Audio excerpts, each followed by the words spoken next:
3 stvari, ki jih je treba upoštevati, ko postavljate ceno svojih spletnih tečajev. Hvala, Maruša, tukaj z edugodek.si in zdaj bi rada spregovorila o eni stvari, to je cena spletnih tečajev, pa bom šla kar veliko iz moje izkušnje. No. Skratka, spletni tečaji, sploh tisti za samostojno učenje, so nekako smatrani včasih kot nek nizkocenovni produkt. Zdaj, ko govorim o nizkocenovnosti oziroma o višinah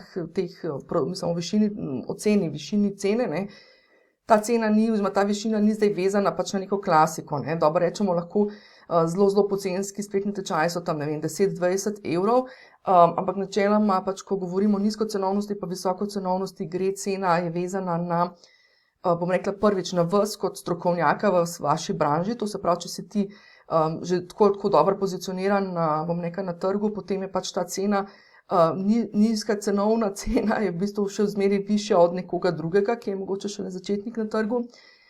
Druga stvar je, nizkocenovnost določa tudi trg v smislu, ali je to neka vsebina, ki je zelo iskana, ali je to nekaj, bom rekla, nekaj, kar je samo fino je imeti, Skratka, ta nizkocenovnost pa visokocenovnost, to zdaj ne pomeni, da so vsi tečaji, ki so nizkocenovni, so 10-20 evrov, Nizkocenovni bi danes pravzaprav iz te pozicije danes bi celo rekla, da nizkocenovni spletni tečaji praktično pod 100 evrov sploh ne morejo biti. Zakaj?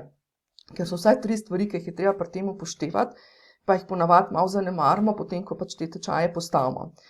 In zdaj prva stvar je strošek razvoja. Zdaj v ta strošek razvoja vi lahko date tudi že samo to, da v bistvu ste vi strokovnjaki, ki ste sami vase vložili v, toliko pa toliko let, pa toliko pa toliko denarja, mogoče v nekaj izobraževanja, pa toliko let prakse, pa tako naprej. Skratka, že tukaj, ampak to je v bistvu tisto, kar vas pozicionira, bom rekla, že tako ali tako na trgu. Tako da v bistvu pa spletnem tečaju ne bi šla niti toliko gledati kot strošek razvoja, to, bom rekla, vašo strokovno plat, kot predvsem to, da je treba upoštevati, da ste vi, ko razvijate tečaj, vložite kar nekaj ur dela. Zdaj za recimo, kaj pa jaz vem, tam enourni spletni tečaj, če je dobro zastavljen, pa z vso avtomatizacijo, pa z vsemi zadevami zraven, ki pridejo, vas je najbrž kar koštal, če lahko tako rečem, ker vam je kar vzel nekaj časa, vsaj, par 10 ur. Tako da to je strošek razvoja v smislu vašega dela. Poleg tega, strošek razvoja lahko upoštevate tudi to, če ste se recimo učili z mano ali s komorkoli drugim, ali kakorkoli, ste investirali pač nek čas in denar tudi v ta razvoj teh veščin. Skratka, ste tudi tukaj imeli nekaj, kar je pač mogli doprinesti, oziroma kar doprinese k ceni, kar morate nekako zakalkulirati.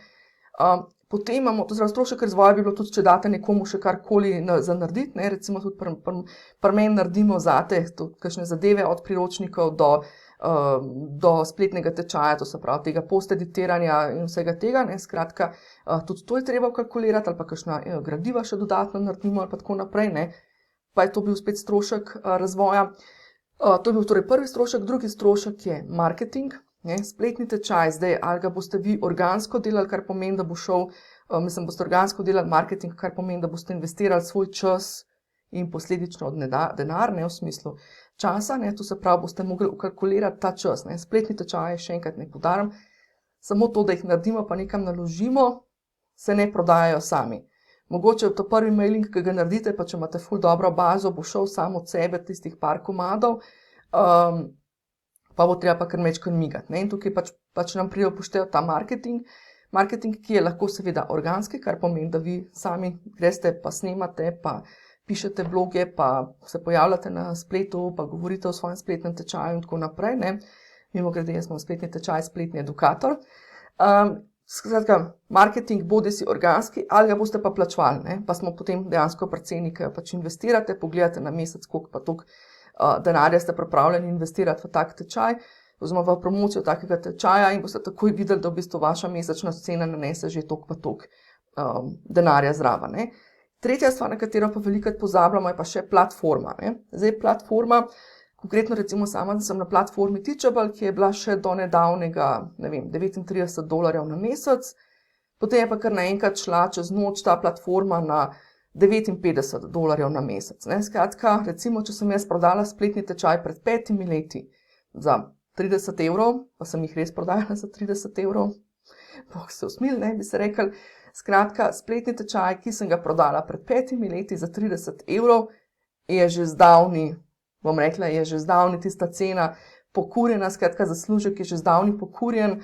Skratka, tukaj je res treba upoštevati, da pač na dolgi rok, sploh če obljubljate spletne tečaje in dostop do življenjski ali pa karkoli v tem kontekstu, dajte prekalkulirati, kaj zdaj to za vas pomeni. Tudi, če imate platformo na, ne vem, svoji WordPress strani ali pa na neki pocenski platformi, nikoli ne veste, kakšne potrebe boste imeli, da bi skočili na višje cenovno platformo, ne veste, kakšne cene bojo v prihodnosti in tako naprej, in dajati spletnim tečajem zelo nizke cene je lahko, bom rekla, pa hkrati pa še obljubljati nek doživljenjski dostop, je lahko totalni, ne vem, kako se bi temu rekla lepo po slovensko, skratka, lahko totalno ubije vaš edu biznis. Tako da torej stroški razvoja, marketing in pa platforma, to so vsaj 3 stroški, ki jih morate nujno vkalkulirati v vašo ceno vašega spletnega tečaja. Seveda pa ob tem ne moramo zanemariti, da še zmeraj pa gre za spletni format, gre pa za nek format, za katerega ne moramo zdaj zaračunati več, kot je nek potencial na trgu. Tukaj dam jaz dostikrat primerjavo s tem, da tudi najbolj uveljavljena imena na svetu, ki prodajajo mogoče neke programe pa neke coachinge za, ne vem, par tisoč dolarjev, še zmeraj, ko knjigo izdajo in njihova knjiga ima ceno na Amazonu, ne vem, 20-30 dolarjev, pač nekako v tem rangu. Skratka, ne moramo zdaj samo zato, moramo pogledati tudi pač nek format, ne more biti zdaj, ne vem, 10-krat toliko, kakor je pač neka, bom rekla, klasika na trgu, pa kljub vsemu, dajmo razmisliti, kako v bistvu kalkulirati vse te stroške, da ne bomo na koncu izgubili.